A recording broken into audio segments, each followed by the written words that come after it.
Kami paham bahwasanya permasalahan yang ada di Ukraina dan Rusia tersebut adalah permasalahan humanis yang seharusnya kita memberikan efek jerah kepada Rusia tersebut dengan beberapa cara. Namun bagaimana pada akhirnya larangan yang dilakukan oleh UE tersebut terhadap embargo dari minyak mentah tersebut akan menjadi hal yang lebih tidak humanis terhadap negara-negara berkembang, pada akhirnya bukan.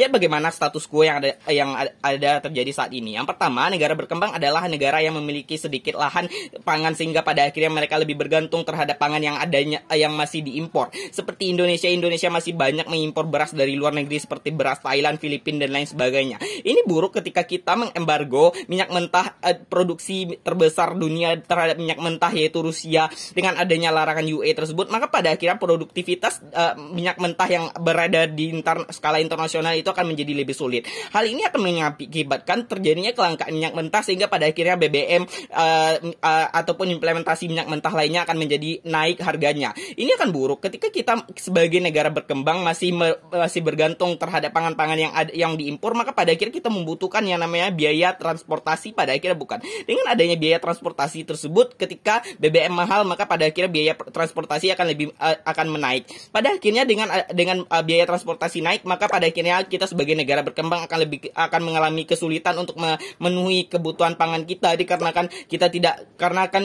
biaya untuk membeli pangan dari luar negeri tersebut masihlah sedikit ataupun minim. Ataupun yang kedua, lihat status quo ini buruk ketika pangan impor tersebut membutuhkan biaya transportasi untuk proses produksinya, bukan. Yang pertama, ketika Anda sebagai petani, maka pada akhirnya Anda membutuhkan transportasi dari pupuk misalnya ataupun pestisida ketika Anda ingin berkebun dan lain sebagainya. Ketika Anda ingin membeli pupuk pestisida tersebut, pasti Anda membutuhkan yang namanya transportasi kan dari pabrik tersebut kepada Anda sebagai petani. Sehingga dengan kelangkaan minyak mentah tersebut, maka pada akhirnya supporting Anda, sarana prasarana Anda untuk menghasilkan sebuah bahan pertanian pada akhirnya akan lebih sulit. Sehingga adanya urgensi bagi Anda untuk meningkatkan harga jual Anda sebagai petani. Misal ketika Anda menjual beras pada akhirnya 20.000 dalam satu genggam, maka pada akhirnya ketika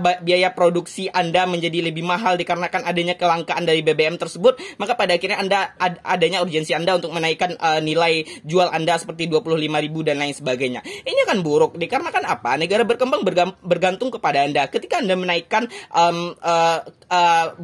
harga jual dari hasil pangan Anda, maka pada akhirnya negara-negara berkembang tersebut juga akan mengalami kesulitan untuk memenuhi kebutuhan dari masyarakatnya kan. Lihat bagaimana urgensi kita di dalam ranah masyarakat negara berkembang. Di negara berkembang masihlah banyak kasus-kasus krisis pangan, seperti banyaknya orang-orang yang terlantar yang pada akhirnya mereka tidak dapat makan ataupun mereka nggak dapat untuk mengkonsumsi kebutuhan pangan mereka dikarenakan mereka sulit untuk mengakomodasi tersebut karena mereka nggak punya duit. Lihat bagaimana ketika harga pangan tersebut naik akibat adanya larangan ataupun embargo dari minyak mentah ini, maka pada akhirnya masyarakat kalangan menengah ke bawah bakalan sulit untuk makan, sehingga pada akhirnya mereka kebutuhan hidup mereka akan menjadi lebih buruk dikarenakan likelihoodnya. Maka pada akhirnya ketika orang tersebut tidak dapat untuk memenuhi kebutuhan makan mereka, maka pada akhirnya negara tidak dapat memberikan sebuah akomodasi yang baik kepada masyarakatnya untuk memperoleh kebutuhan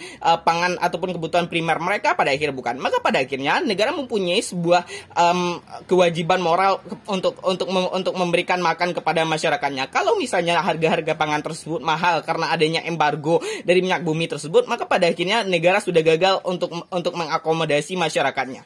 Lihat bagaimana definisi dari larangan yang UE lakukan terhadap Rusia. Ketika UE melakukan larangan ataupun embargo tersebut pada minyak bumi Rusia agar Rusia dapat mendapatkan deterrent effect ataupun mendapatkan efek jerah atas tindakan mereka yang menginvasi dari Ukraina. Menurut kami sebagai Indonesia juga paham bahwasanya tindakan yang dilakukan oleh Rusia tersebut tidak humanis, maka pada akhirnya kita juga harus memberikan efek jerah. Namun ini bukanlah sebuah metode ataupun mekanisme yang baik pada akhirnya untuk memberikan efek jerah kepada Rusia, pada akhirnya bukan. Apa likelihoodnya? Yang pertama, secara prinsipal secara prinsipal menurut kami pada akhirnya ketika kita mengembargo dari minyak bumi terbesar yang ada di dunia, maka pada akhirnya dunia juga akan mengalami impactnya. Bukan ketika adanya kelangkaan, maka pada akhirnya harga-harga naik, maka sektor-sektor yang lain juga bakalan naik. Bukan, misal ketika Anda mempunyai industri tambang ataupun industri baju misalnya, ketika biaya transportasi Anda, maka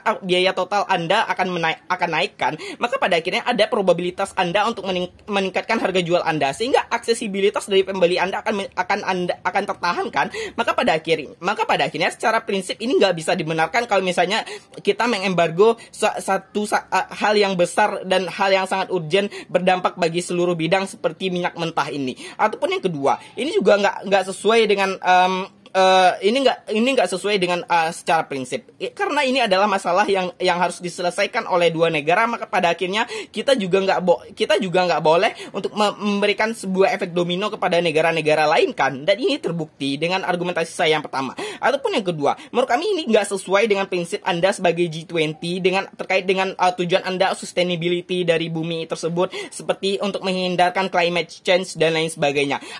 Intensi Anda untuk menyelamatkan bumi karena ada manusianya kan. Kalau misalnya manusianya udah kelaparan, nggak makan dan mengalami krisis pangan, maka pada akhirnya nggak ada lagi urgensi Anda untuk menyelamatkan menyelamatkan bumi tersebut sebagai tempat tinggal dari manusia. Kalau misalnya manusia udah mati duluan karena kelaparan. Dua, ini juga akan buruk dikarenakan akan muncul sebuah trust issue kepada Anda sebagai negara G20 yang pada akhirnya Anda hanya ingin menyelamatkan bumi, yang pada akhirnya Anda sudah dapat makan dan terpenuhi, namun pada akhirnya negara-negara yang berkembang tersebut masih belum dapat terpenuhi.